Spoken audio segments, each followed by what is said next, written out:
You know, I want to first start by thanking the crowd. Unbelievable atmosphere. Again, I'm just so appreciative. Students were awesome. Fans were in the stands, and when we came out, man, that atmosphere was electric. Obviously, it helped us to a fast start on defense. Really proud of the way our defense is playing. We've gone 12 straight quarters without allowing a touchdown for the first time since 1941. That's a 3-game stretch without allowing a touchdown too. First time since 1935 with back-to-back shutouts. So impressive performance by Corey Batoon and the rest of the staff and players. Congratulations, Brady Cook passed Blaine Gabbert for number 6 all-time in Mizzou passing. Theo Weiss had a career night in receptions and receiving yards, so very congratulations to them. Luther Burden has been dealing with the illness all week after he scored his touchdown. Just didn't feel good. We didn't feel like it was worth putting him back in the game, so head that question off right there. And yeah, with that, what else y'all want to know? Coach, with Theo Weiss, you mentioned him. Yeah. What can you share? What did you see from him tonight? The offense that made him able to catch on? Yeah, I mean, they were giving us a lot of free access stuff, and so we, I think that's a sign of a mature quarterback and play caller to continue to take what the defense gives us. Really, the frustrating thing for us offensively was we weren't able to sustain drives because of penalties. And we had 2 punts and 2 missed field goals, which, both the field goals were, just poor execution. We should have been a lot closer at the end of half, and just some still things we got to clean up. Eli, do you have? But pleased with Theo's job and Brady taking advantage of it. Do you have any updates on Cameron Johnson? What did you think of the job Mitchell Walters did for placing Cam him? got injured in a 2-minute drill on Wednesday. Probably could have gone. He was planning to play in case of emergency, but just didn't want to risk it. So, Mitch Walters got the start tonight. I thought he performed well from what I can recall. Obviously, he had the 1 penalty, but for the most part, I thought he did a nice job. Coach, speaking of the penalties, specifically the holding calls, Yeah. is there a common denominator there, Yeah. detail-oriented issues, combination of both? Yeah, common denominator was we were the only team holding tonight. They didn't get any penalties called on them. I think it was 10-2. So got to go back and look at it to see the tape to see exactly what their emphasis was. So I don't know. I couldn't see them on the film on live, but I'm sure after I go back and watch the tape, I'll see that we got to do a better job of not holding. Eli, you talked about the defense, but you haven't allowed to play longer than 18 yards. Just the consistency. And that was before half, right, on the inside slant. I think one of the runs right at the end. But I mean, basically every play they've been consistent. Just how impressive has that been with so many new faces and a new coach to hit the ground running this quickly? Yeah, I think it's our ability we got a lot of depth over there and a lot of consistency and a lot of guys holding each other to a standard. And I think when you can just send waves of players who are fresh continually, I think that's hard on an offense. And obviously, Coach Batoon and Coach Smith have a really good feel for the game.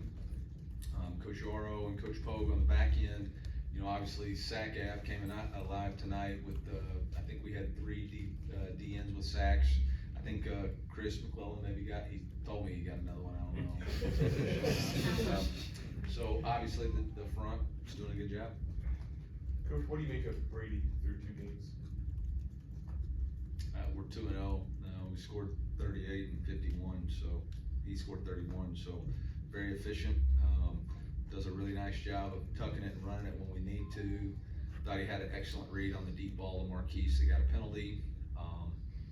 So yeah, I'm pleased with where we're at. We just, we're not clicking at 100% just yet. So that's good news, man. That's really good news for us. I'd hate for us to be as good as we're going to be all year. Coach, before Luther went out, he was doing jet sweeps, reverses. He's lining up in the backfield, all type of stuff. What does his versatility do for the offense? Well, it shows up when he's not there that we don't have quite the same repertoire stuff. So, he's a guy that we got to continue to get the ball to. And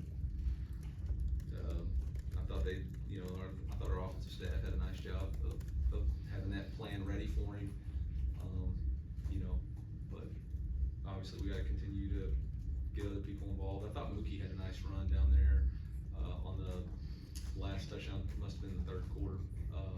There was a play that we had designed for Luther, but, with him being out, Mookie was able to get in there and run it, so that was good. And, you know, we can use him in some of those opportunities. I think he, eclipsed 1,000 yards receiving, career receiving, so pretty impressive stat by him today. Coach, you What did mentioned, think about the ground game tonight? The ground game? Yep. I mean, I thought we were doing a really good job. Obviously, you know, 10 penalties is always gonna be an issue.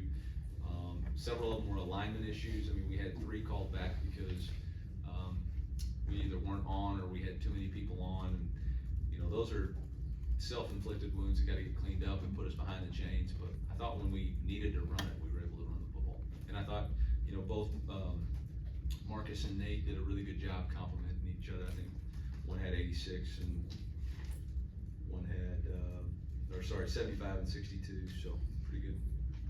as you said, Coach, Brady reaches the passing accomplishment tonight. Can you go into a little more detail as far as how you've watched him evolve as to when to tuck it and run, the decisiveness, the decision-making there on the ground?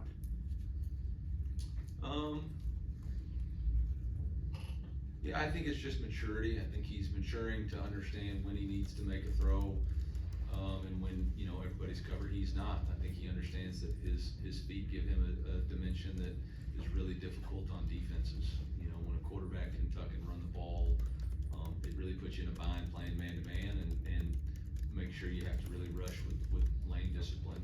And a lot of third down pressures now are overload pressures, junking up the front, and if you're not lane sound against Brady, he's gonna take off. In fact, today's touchdown, right before half, was actually supposed to be a tight end throwback, and the tight end didn't release. And so for him to tuck and go score right there, unbelievable block by Nate. But, you know, I think another player who hasn't had the reps or consistency would have panicked and maybe thrown the ball away.